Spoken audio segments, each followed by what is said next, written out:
ओम मंगलम भगवान विष्णु मंगलम गरुड़ध्वज मंगलम पुंडरीकाक्ष मंगलाय तनोहरि। नमस्कार, स्वागत है आपका आचार्य वाणी में। मैं आचार्य डॉक्टर विक्रमादित्य आपके साथ हूँ। मेष राशि के वालों के लिए सूर्य का जो परिवर्तन है वो क्या कुछ खेल करने वाला है। देखिए, सूर्य का परिवर्तन 1 महीने के लिए होता है और करीब 15 मार्च से लेकर 14 अप्रैल तक के लिए सूर्य का परिवर्तन जो है मीन राशि में हुआ है। बृहस्पति के साथ चले गए हैं सूर्य और साथ साथ अब शनि पर से सूर्य का प्रभाव हट गया है। तो क्या कुछ होने के योग है ग्रह के दृष्टिकोण से, वो आपको समझना चाहिए 1 महीने के लिए, क्योंकि सूर्य का परिवर्तन ज्योतिष के दृष्टिकोण से बड़ा एक महत्वपूर्ण ग्रह माना जाता है और विशेष तौर पर इस सौरमंडल में सूर्य एक बहुत विशाल ग्रह के रूप में ज्योतिष गणनाओं के अनुसार से माने जाते हैं और एक उसका प्रभाव हर क्षेत्र में अवश्य पड़ता है।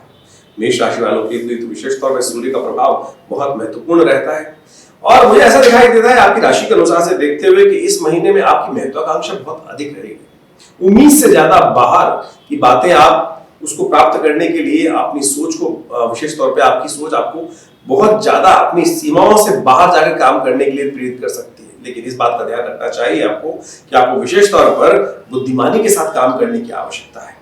हल्की सी भी गलती जो है दांव पे लगाने वाली बात आपको कष्ट में डाल सकती है, तो इस बात से आपको सावधान रहना चाहिए। कई क्षेत्र ऐसे आ जाते हैं, जैसे विशेष तौर पर कोई इन्वेस्टमेंट प्लान आ गया, क्योंकि ग्रहों का परिवर्तन चल रहा है और इन्वेस्टमेंट प्लान आते ही क्या होता है कि व्यक्ति को सामने वाले की बातों में आकर इस प्रकार का प्रभाव हो जाता है कि अरे इतना बढ़िया लगा देते हैं, यहाँ इतना कुछ आ जाएगा।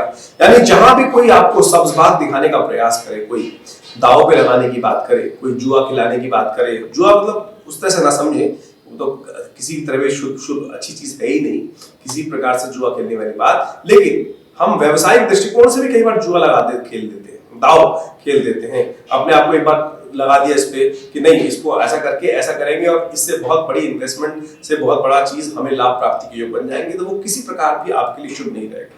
इलेक्शन वाला काम भी तो इसी प्रकार का है, यानी किसी प्रकार से भी इतना पैसा लगाकर इस चीज को प्राप्त करने के लिए जो हमारी सीमा में नहीं है, जो उसकी आकांक्षा केवल मन में है। तो हमें दिखाई देता है कि इस महीने में ग्रहों के दृष्टिकोण से मेष राशि वालों के लिए प्रभाव ऐसा रहेगा कि अपनी सीमा से बाहर जाकर आप चीजों को प्राप्त करने की उत्कंठा मन में है वो बहुत ज्यादा आ सकती है। तो ऐसे में बड़ी सावधानी के साथ आपको 1 महीने तक चलने की आवश्यकता है। ऐसे में बृहस्पति भी अस्त हो जाएंगे 31 मार्च को। बृहस्पति जब हो जाएंगे अस्त और वो रहेंगे काफी लंबे समय तक अस्त, तो आपको बड़ी सावधानी के साथ काम करने की जरूरत है। बुद्धि भी विशेष तौर पर ऐसे में क्या हो जाती है कि वो भी, क्योंकि बृहस्पति जो है बुद्धि के स्वामी, शनि लाभ देने के लिए पूरे तैयार है, साफ साफ योग बनते दिखाई देंगे, लेकिन आपको सावधानी के साथ काम करने की जरूरत है। ग्रहों की गणना के अनुसार से साफ साफ तौर पर दिखाई देता है कि कोई आपके साथ छल भी कर सकता है।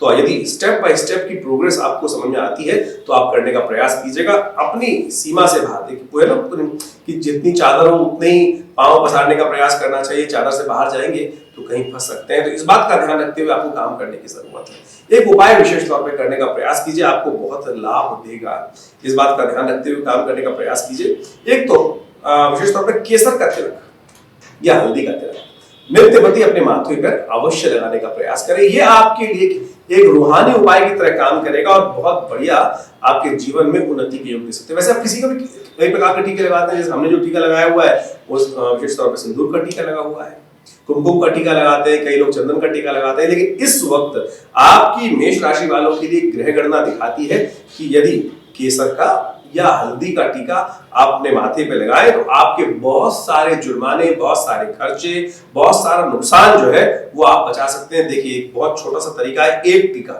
आपके लिए बहुत महत्वपूर्ण कार्य कर सकता है। सबसे बड़ा ध्यान तो इस बात का रखना ही आपको, क्योंकि सूर्य आपके साथ छल कर सकते हैं। आपकी दृष्टिकोण से महत्वाकांक्षा जो है आप पर कोई ना कोई नुकसान प्राप्त कराने के योग बना सकते हैं। कई सारी अपॉर्चुनिटीज आपकी राशि में के अनुसार से दिखाई देती है, क्योंकि अब शनि का खेल जो है पूरी तरह से शुरू हो गया है आपकी राशि के अंदर और वो पूरी तरह से आपको लाभ देने के लिए तैयार है। लेकिन ये महीना अभी लाभ को प्राप्त करने के लिए बस अपनी सीमा को निर्धारित करने की आवश्यकता है। कई बार क्या होता है मन में कि ऐसा दिखाई दे जाता है कि नहीं और थोड़ा बढ़ेगा और थोड़ा बढ़ेगा और थोड़ा बढ़ेगा और थोड़ा रुक जाते हैं।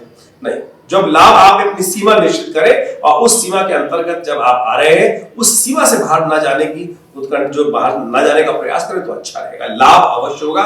शनि का खेल आपके लिए बहुत बढ़िया रहेगा और शनि आपके लिए पूरी तरह से आने वाले 2 साल बहुत बढ़िया अच्छा लाभ देने के योग बनाने वाले हैं। ग्रहों के दृष्टिकोण से हमें दिखाई देता है साफ साफ तौर पर। ऐसे में आपको कुछ और भी करने का प्रयास करना चाहिए। कहीं गरीब कोई परित्यक्त कन्या हो या कोई स्त्री हो या कोई कन्यादान का अवसर आपको प्राप्त हो रहा हो, किसी गरीब की कन्या की शादी में दिक्कत आ रही हो, तो यदि वहां विशेष तौर पे इस महीने के लिए खास उपाय हम आपको बताने का प्रयास कर रहे हैं, यदि ये कर ले तो बहुत ही सुंदर आपके लिए अच्छा रहेगा कि कुछ ना कुछ सहयोग अपनी तरफ से कन्या के विवाह में या खासतौर पर कन्यादान के तौर पर कुछ करने का प्रयास करेंगे तो ये ग्रह के दृष्टिकोण से आपके लिए बहुत अच्छे योग बन सकते हैं। तो सूर्य का प्रभाव विशेष तौर पर आपकी राशि के अनुसार से क्या रहने वाला है, ये हमने आपको समझाने का प्रयास किया। ऐसे में ये खास उपाय भी बताए हैं, इनको करेंगे तो अवश्य आपके लिए अच्छे लाभ के योग बन सकते हैं। इसके बाद भी कोई प्रश्न आपके मन में चल रहा हो तो निश्चित तौर पर आप उसकी शंका का समाधान करने के जो नंबर्स नीचे स्क्रीन पर चल रहे हैं उन पर अपना मैसेज भेज सकते हैं। देखिए, ये तो हमने आपको एक ग्रह का दृष्टिकोण बताया, शनि का बृहस्पति का 2-3 ग्रहों का कॉम्बिनेशन बन रहा है। हर रोज के भविष्यफल के लिए हम अलग अलग वीडियोस तो आपके साथ डालते ही है, लेकिन ये तो ओवरऑल गोचर का प्रभाव है। इसके बाद भी कई चीज तरीके से और भी आप अपने जीवन के भविष्य के संबंध में समझ सकते हैं। आपकी जन्मपत्री तो मुख्य तौर पे है ही, आपके हाथ की रेखाएं आपके लिए बहुत कुछ कर सकती हैं। कई बार हाथ की जन्मपत्री आपकी गलत हो सकती है, लेकिन उसके बाद आपकी हाथ की रेखाएं तो झूठ नहीं बोलती। तो उन सब चीजों को बृहद रूप से विशेष तौर पर विश्लेषण करने के उपरांत ही भविष्य को जानने का प्रयास करना चाहिए। तो हमने आज आपके समक्ष ये वीडियो रखा है। आप भी अपनी बातें हमारे साथ शेयर कर सकते हैं व्हाट्सएप नंबर्स पर। धन्यवाद।